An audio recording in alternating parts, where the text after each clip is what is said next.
Hello and welcome back to the channel of nonsense. Now, when I started this job, car journalism, 14 years ago, my job was pretty easy. And I know what you're thinking, your job's always been easy, it's just getting things wrong about cars.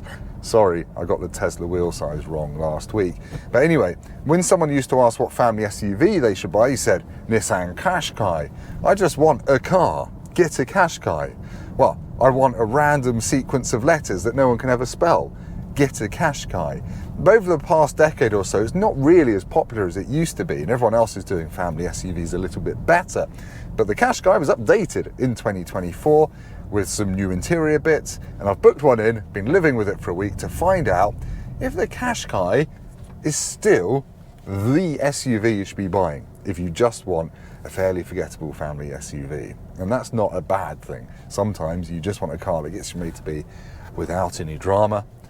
Well, let's find out if it's any good. Timed that really well. So what is a Nissan Qashqai like in 2025? Well, like everything else, it's no longer cheap. Costs from £30,600 for an entry-level Accenta premium model. This press car is a mid-spec N connector, it's £33,000. And the only option on this one is £745, a rather glorious Fuji sunset paintwork, which is this kind of deep metallic red. And it looks rather lovely. But basically, the Qashqai recipe hasn't changed. It's still a rival for things like the Ford Kuga and the Kia Sportage. It used to be a rival for the Peugeot 3008, but for some reason, Peugeot have taken lots of drugs, and that now costs 37 grand for an entry-level hybrid one of those. So the Qashqai is still trying to be that sensible, affordable family SUV, but is it any good? When this all-new version of the Qashqai came out back in 2021, it looked fairly similar to the old one, to be honest, and they've done away with that dowdy look for this facelift. So you get these 18-inch diamond cut alloys on mid-spec ones. You can go up to 19s and even 20s on top-spec ones if you want to really ruin your ride quality. And you've got this new front grille, which is apparently designed to look like Japanese samurai armor. It's quite cool. It does look very different to the old one. It's got LED headlights, got these daytime running lights, and it's just, I don't know, I quite like it. It looks a lot less dowdy than before, I think. One of the reasons I kind of went off the Qashqai a bit is because the interior really started to lag behind its rivals in tech, and also just its general vibe felt quite old-fashioned Japanese for some reason. Well, that's changed for this facelift. You've got this big 12-inch screen up there, which is fine, but the big news is, as well as being fast and responsive, it's got built-in Google stuff, so Google Maps is built in. That means if you log into your Google account, you'll get your search history in Google Maps. There's the Google Play Store on there and Google Assistant as well, which is all very good and it works well. It's really good. I really like using it. Big digital dashboard, it's clear and easy to read. It changes colour depending on which driving mode you're using, whether that's normal, eco or sport. Leave it in normal, you're driving a Qashqai. Big physical buttons on the steering wheel are a good win for me. You've got radar cruise control as well on there. Your start button is down there, just above it. The physical climate controls, which are easy to use. You've got some shortcut buttons up there. Wireless charger down there. Manual gearbox, we'll talk about that later in the driving bit. And you've got some space down here, which also has two USB-Cs in it. Really nice cloth seats, I like that. And you've got leather on the doors. They changed some of the trims in the Qashqai for this model year, just to give it a bit more zhuzh. There's some ambient lighting going on as well. You've got a 6-speaker sound system. You can get head-up display and a sunroof in top-spec Tecna models, but they're quite expensive. They're pushing 40 grand, really. A real staple of the Qashqai, if I press, I think it's this button here. No, not that button there. Hang on. That button. If I press the camera button there, you get a real staple of the Qashqai. It's always had a 360 camera. And it is better than ever. It's really sharp and it's just intelligent. Look, you can see, got a lovely blue Skoda going past there. It's really handy for when you're parking, and it's got a clever thing that will make it look like the bonnet has disappeared, using machine learning when you're driving as well. So that is great if you're a bit of a nervous parker or just a normal parker, frankly. And you've got a slightly 3/4 size glove box there with the fuse box next to it. And you've got 12 volt there. So yes, that was all very boring. It's all very sensible, but now it's got everything you need and it works well. Now, this is a bit missionary position to talk about. It's a little bit boring, but the reason I love the Qashqai so much as a family car is because look at that.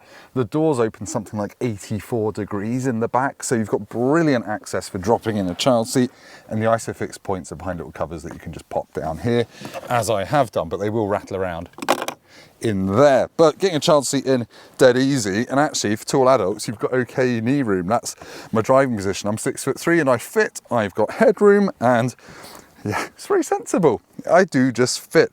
Now, there's a little bit of a hump in the floor, but only a small one. So your middle seat passenger is going to be okay. They've got a reasonably wide perch there. You've got 2 USB-Cs down there, a couple of pockets, as I said, biggish door bins, although rattly ones, and you have got an armrest with cup holders built in the middle. It's fairly standard stuff, and to be honest, it is a little bit Goldilocks. It's just enough, not too much, not too little.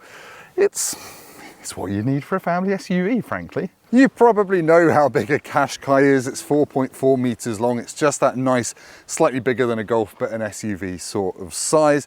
Actually, it's quite light compared to most other modern cars. It weighs between 1.35 and 1.45 tons, depending on which version you get. And while we're talking about weights, if you get the optional tow bar, it can tow 1.65 tons with this 1.3 litre 160 horsepower engine, or up to 1.8 tons if you get, I think it's the hybrid that can do that. But anyway, the back end hasn't changed as part of the facelift. Well, it's barely changed. It still looks like the old one. And the boot space is just over 500 litres, a few litres over. So actually it's kind of below, well below, things like the Kia Sportage and the Skoda Karoq now. But it's still a decent space, and it comes with these adjustable dividers which have been standard in the Qashqai since I were a lad. So you can do things like have no load lip if you put them up here, or if you don't want your shopping sliding about, you can put that one vertically to create a little enclosed compartment there. Other than that though, it's just a boot. There's a 12 volt, there's a few hooks, and you can flip the rear seats down in a 60-40 split to get well over 1,000 litres of space. So it's still an okay space, but if you're really after a big boot, go and check out a Skoda Karoq or a Kia Sportage. I'm going to have to do this manually. You don't have to on the top spec one. It's no hardship. Right, let's go for a drive in the Nissan Qashqai. And if I was going to sum up in one phrase what it's like to drive a Nissan Qashqai, it's not desperately exciting. It's about as thrilling as breastfeeding a hamster, to be honest. But that's sort of the point of a Qashqai. It's just a very easygoing car. It's comfortable. The manual gearbox is reasonably easy to use, but there are some niggles with it. The clutch has got a slightly high biting point in this one, and also the gear shift itself isn't the nicest to use. It's a bit notchy, and also it's got a really, really soft throttle response right down in the bottom of the rev range where the engine doesn't make much torque. So it often feels like you've stalled it when you're coming out of a junction in first gear, but actually you're just in this weird mush zone. You just need to keep accelerating and eventually the car will go. Now technically, this 1.3 litre 4-cylinder engine has got a mild hybrid system, which would normally be used to give it more torque low down. But it's only a 12 volt system in this. It's not a 48 volt system like we see in other cars. So it doesn't really do much to propel you whatsoever. It just reduces your fuel economy and runs some of the ancillary things on the car. So yeah, low down in the revs, it does feel like it has, well, really no power at all. And then once you get above 4,000 RPM, it feels really coarse and a bit rough, to be honest. But there's this sweet spot between 2 and 4,000 RPM where the turbos wake up and it goes some. So this is the 158 horsepower version of that engine. There is also a 140 horsepower version. There's only like 800 quid difference between them. Fuel economy is officially the same, 44 mpg. I've actually only been getting 37.5 over about 160 miles of admittedly mostly motorway driving. So yeah, 37 mpg, not particularly great.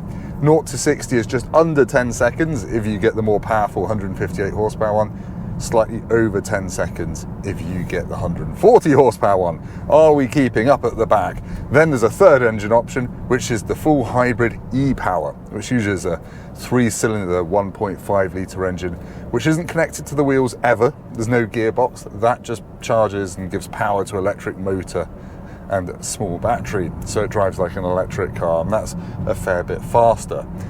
Wow, there's a lot. If you go back a bit, there's a 4-wheel drive option and there's a CVT automatic option as well, and they pushed the price up for this one from about 33 grand to closer to £37,000. But really, I think every Qashqai is going to drive pretty much the same.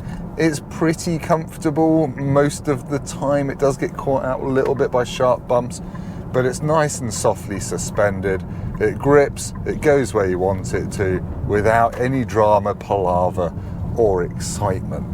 And eventually you just leave it in third or fourth gear and bimble around. It's slightly soporific to drive. It does slightly send you to sleep, but that's usually a sign of a good relaxing car. They've done exactly what they need to do. And obviously this 1.3 engine is also in some Mercedeses as well, like the A-Class. Actual living with it. The view out the back corners, not as good as it used to be because of modern crash regulations. The mirrors are okay. I've got blind spot warning on this one. The 360 camera, which I'll speak about or have spoken about, is very, very good. The dashboard is nice and clear. It's easy enough to turn off the speed limit warning bong. You go through some menus on the dashboard using the steering wheel controls. It's a Qashqai. What can I say? It is really about as boring to drive as its rivals, which is what it needs to do. It does comfort well. I just wish it had a diesel engine in the lineup and a bit more on the fuel economy side of things. Motorway refinement, by the way, is quite good. It's got nice thick glass in the windows and it doesn't roar too much. I went down to Portsmouth and back in this yesterday, about 120 miles. It was really quite easy to live with. It wasn't annoying me. So there we go, like breastfeeding a hamster. You'll be pleased to hear that after a week living with the updated Nissan Qashqai, I think it's the best the Qashqai has ever been. It's now got cutting-edge infotainment technology while still retaining lots of physical buttons and all the sensible storage solutions that you want in a family SUV. It's also very fuss-free and comfortable to drive. Let's talk downsides. It isn't as spacious in the back seats or the boot as some of its rivals. Notably, the Kia Sportage has a much bigger boot and the Karoq from memory is a bit roomier in the back seats. And the engine choices, while they are better than they've ever been, these 1.3 petrols, they're still a bit, I don't know, they're a bit boosty in the mid-range, a bit coarse at the top end, a bit flat down low, and the manual gearbox isn't the nicest thing in the world to use. And the CVT automatic, by all accounts, is merely sort of okay if you have to have an automatic gearbox. So it's a bit of a mixed bag, but it is a very good default SUV that I can happily recommend to anyone that can deal with all of that stuff and just wants an affordable-ish family SUV that doesn't get on your tits. You can stick that on the brochure, Nissan, because it doesn't get on the tits. Anyway, there's a train coming, so I'm going to say thank you for watching this video. Please like it if you've liked it. Subscribe to my YouTube channel, so I've got reviews of some sensible and much less sensible soon cars coming up. And go down to the comments and leave me the Sunderland word for why I've made it look like a Japanese thing if it's made in Sunderland.